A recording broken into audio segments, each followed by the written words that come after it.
എങ്ങട്ടാ മേനെ കാലത്ത് തന്നെ ഇത്ര വെപ്രാളത്തില്? ആ ഇത്തിരി വെപ്രാളൊക്കെ ഉണ്ടെന്ന് കൂട്ടിക്കോ. കൊടുത്ത കാശ് കിട്ടാതാകുമ്പോ താനും ഓടില്ലേ നെട്ടോട്ടം. 1-ാം മാസം വിളിച്ചെടുത്ത ചിട്ടിയ. മാസം 3 കഴിഞ്ഞിട്ട് കക്ഷിയുടെ പൊടി പോലും കാണുന്നില്ല. ആരാ കക്ഷി? നമുക്ക് കൈകാര്യം ചെയ്യാം. ആ ഇസ്മായിലിന് 300 വാങ്ങിച്ചു കൊടുത്താൽ മതി, സംഗതി ക്ലീനാക്കി കൈ തരും. എന്നിട്ട് വേണം ഞാൻ പോലീസ് സ്റ്റേഷനിലെ കയ്യിൽ ഇറങ്ങുന്നത് തനിക്ക് കാണാനല്ലേ? ചിട്ടിയും വട്ടിയൊക്കെ നടക്കുമ്പോ കുറച്ചൊക്കെ ധൈര്യം വേണ്ടേ മേന്നെ? ആളാരാണെന്ന് പറ.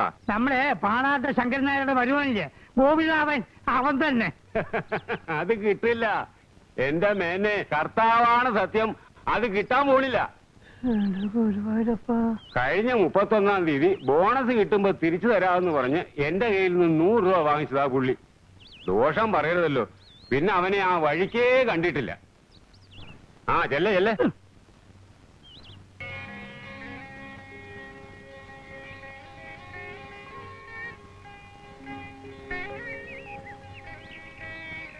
മുത്തശ്ശി ആർക്കൊക്കെ വേണ്ടി പ്രാർത്ഥിച്ചേ? മരിച്ചുപോയ നിന്റെ അപ്പൂപ്പിന് വേണ്ടി. കിന്നാരം പറയാണ്ട് വേഗം അടുക്കളയിലോട്ട് ചെല്ല. ഞാൻ ഭഗവതിയോട് എന്താ പറഞ്ഞെന്ന് കേൾക്കണോ? എനിക്കൊന്നും കേൾക്കണ്ട. എത്രയും പെട്ടെന്ന് എന്നെ കെട്ടിക്കൊണ്ടു പോവാൻ ഒരാള് വരണേന്ന്. പോകണ്ടേ?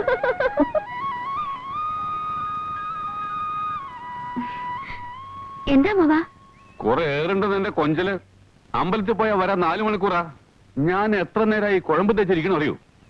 അതിന് അമ്മാവന് വെള്ളം ചൂടാക്കി തരാൻ ഞാനൊരാളെ ഉള്ളൂ ഇവിടെ. അനിത ചൂടാക്കിയാലും വെള്ളം ചൂടാവും. വെള്ളം ചൂടാവും. എന്തിനാ ശങ്കര നീ ഈ കുഴമ്പൊക്കെ വരുത്തേച്ച് തീർക്കണേ? ധാന്യന്തരം കുഴമ്പല്ലേ ശങ്കര ഇത്? അതെ. ഇത് എന്തിനുള്ള കുഴമ്പാണെന്ന് നിനക്കറിയാമോ? എടാ, പ്രസവിച്ച് കിടക്കണ പെണ്ണുങ്ങൾ പെട്ടണ കുഴമ്പായത്. നീ ഇങ്ങനൊരു തിരുമണ്ടനായി പോയല്ലോ എന്റെ ശങ്കര. അവനല്ലേ ഇവിടെ?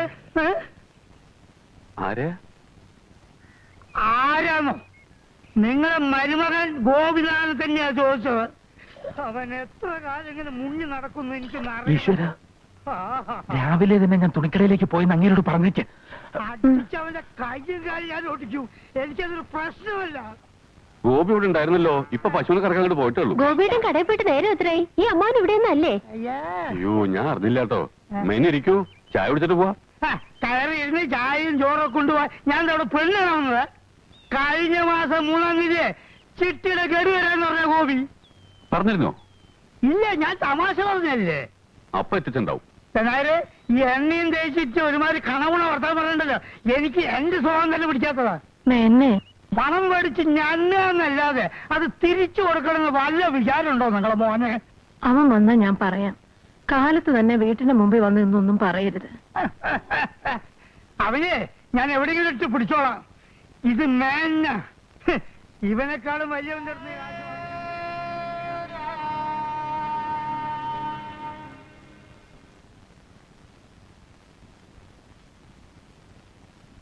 വന്ന് ഇഡലിയുടെ വലിപ്പം 1 രൂപ തൊട്ടിന്റെ പരുവത്തിലായി. എന്നെ കൊണ്ടൊന്നും പറയിക്കണ്ട. എങ്ങനെ ഇതെങ്കിലും ഇവിടെ എത്തുന്നെന്ന് നീ ആലോചിച്ചിട്ടുണ്ടോ? എന്റെ കുട്ടി ഒരു തമാശ പറഞ്ഞതല്ലേ. അല്ല, നീ ഞാൻ ദേഷ്യപ്പെട്ടാലോ? തമാശ. ജാനകി, എന്റെ കുഴമ്പ് തീർന്നു. ഗോപിയോട് പറഞ്ഞില്ലേ നീ? ഇല്ല, രാവിലെ മേൻ ഇവിടെ വന്ന് കാട്ടിയ പരാക്രമം ഏട്ടന് കണ്ടതല്ലേ. എന്തിനാ ശങ്കര നീ ഈ കുഴമ്പൊക്കെ വരുത്തേച്ച് തീർക്കണേ? അമ്മേ, അത് ആകെ ഒരു വേദന. വേദന ഒക്കെ തോന്നല. കഴിഞ്ഞ ആഴ്ചയാ 100 രൂപയുടെ എണ്ണയും കുഴമ്പും വാങ്ങിയത്. അത് തീർത്തു നീ. മുത്തശ്ശിക്ക് കുഴമ്പ് വാങ്ങണം. അതും ഇന്ന് തന്നെ വേണം. അത്രയല്ലേ ഉള്ളൂ. ഞാൻ ഏറ്റു കാര്യം. എന്തിനാ എന്റെ കുട്ടി നീ ഈ നാട്ടുകാരോട് മുഴുവൻ കടം വാങ്ങുന്നേ? കാലത്ത് തന്നെ അവര് വന്ന് പറയുന്ന വേണ്ടാതിനൊക്കെ ഈ അമ്മയെ കൂടെ കേൾപ്പിക്കണോ? മുത്തശ്ശി ആശുപത്രി കിടന്നപ്പോ പിടിച്ച ചിട്ടിയാ. അമ്മയ്ക്ക് അറിയാലോ, കൃത്യസമയത്ത് അടയ്ക്കാൻ പറ്റില്ലെന്നുള്ളത് ശരിയാ. ഇവിടത്തെ കാര്യങ്ങളൊക്കെ നോക്കാൻ അല്ലെങ്കിലും ഞാനൊരാൾ മാത്രമല്ലേ ഉള്ളൂ. വായു പിന്നെയും കോപിച്ചിരിക്കണോ എന്റെ ഗോപി? ആ നാണുവൈദ്യരുടെ ഗുളിക കെട്ടിരുന്നെങ്കിൽ അവനൊന്ന് പിടിച്ച് കെട്ടായിരുന്നു. പിടിച്ചു കെട്ടണ്ട, അതങ്ങ് തുറന്നു വിട്ടാ മതി. ജാനകി,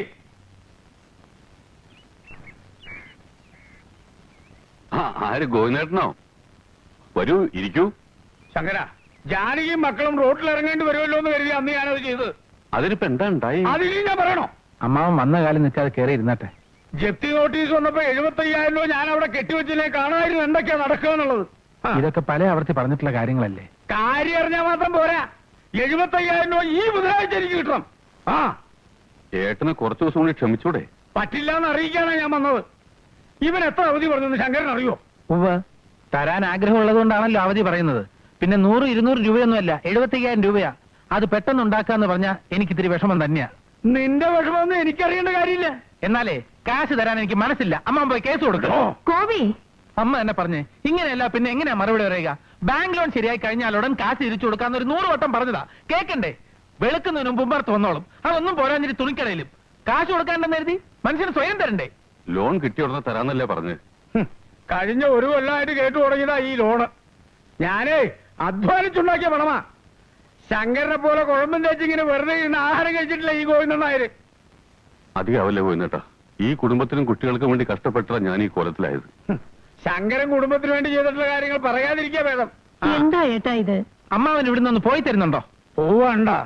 ഇനി വരുന്നുണ്ടെങ്കിൽ ഇവിടുന്ന് പണവുമായിട്ട് ഈ ഗോവിന്ദൻ നായർ തിരിച്ചു പോകൂ. ആ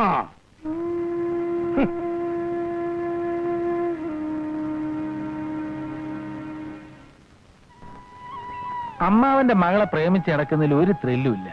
അതുകൊണ്ട് ഈ ലൈൻ ഒന്ന് മാറ്റിയാലോ എന്ന് ആലോചിക്കാൻ ഞാൻ. ഈയിടെയായി എനിക്കത് തോന്നി തുടങ്ങിയിട്ടുണ്ട്. വള്ളി നിക്കറ് വിട്ട് നടക്കാൻ തുടങ്ങിയ കാലം മുതൽ കാണുന്നല്ലേ. അതുകൊണ്ട് എനിക്കും ഭയങ്കര ബോറടി. ഇനി മിക്കവാറും എന്റെ കുട്ടിക്ക് ബോറടിക്കേണ്ടി വരില്ല. കാരണം കല്യാണം കഴിഞ്ഞാൽ ദിവസവും നിന്റെ തന്തപ്പടിയായിട്ട് കയ്യാങ്കളി വേണ്ടി വരും. അതുകൊണ്ട് നമ്മുടെ പ്രണയം അകാല ചരമം പ്രാപിക്കാനാണ് സാധ്യത. വിവരമൊക്കെ ഞാൻ അറിഞ്ഞു. എന്തിനാ ആവശ്യമില്ലാതെ അച്ഛനുമായി വഴക്കിടാൻ പോയത്? വെളിച്ചമാകുമ്പോ തന്നെ ഉമ്മറത്ത് വന്ന് വിളിച്ചു കൂവിയാല് ആർക്കാ ദേഷ്യം വരാണ്ടിരിക്കുക? അച്ഛൻ ഉണ്ടാക്കുന്ന എല്ലാം ഒടുവിൽ ഗോപിയേട്ടൻ തന്നല്ലേ. എന്നാര് പറഞ്ഞു? ആരെങ്കിലും പറയണോ? നിന്റെ തന്തപ്പടി സമ്മതിക്കുന്നു തോന്നുന്നുണ്ടോ? എന്റെ ഗോപിയേട്ടന്റെ കൂടെ ഇറങ്ങി വരാൻ ഈ ലോകത്ത് എനിക്ക് ആരുടെയും സമ്മതം വേണ്ടല്ലോ.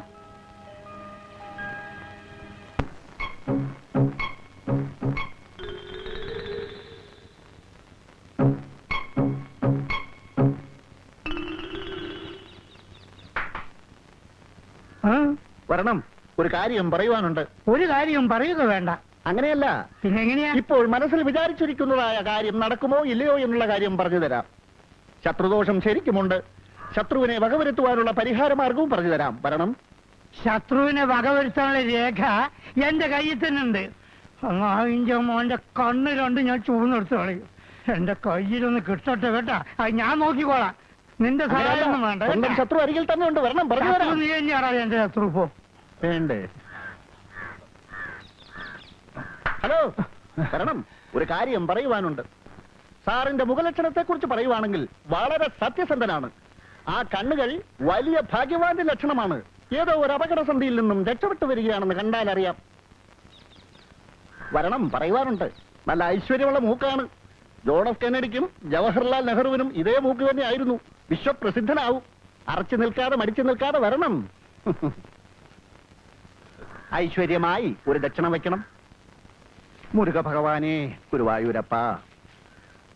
തൽക്കാലം ഇത് മതിയാവും.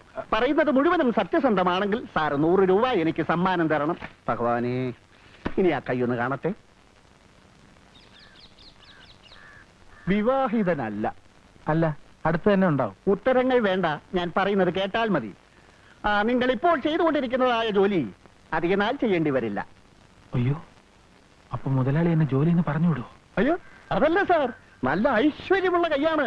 കോടി ജനങ്ങളിൽ ഒരാൾക്ക് മാത്രമേ ഇത്തരം രേഖയുണ്ടാവൂ. ആ, രാജയോഗമാണ്. സവാരി ആനപ്പുറത്താവും. ജനങ്ങളെ ഭരിക്കുവാനുള്ള അധികാര പദവിയിലെത്തും. എന്താ പറഞ്ഞത്? ഒന്നുകൂടെ പറയൂ. അതെ, പാണാവള്ളി കൃഷ്ണപ്പണിക്കരെന്ന ഞാൻ പറയുന്നു. ലോട്ടറി എടുക്കാറുണ്ടോ? ഇല്ല. എന്നാ എടുക്കണം. ഓ, കോടീശ്വരനാകാനുള്ള യോഗം കാണുന്നുണ്ട്. കോടീശ്വരൻ. ആ,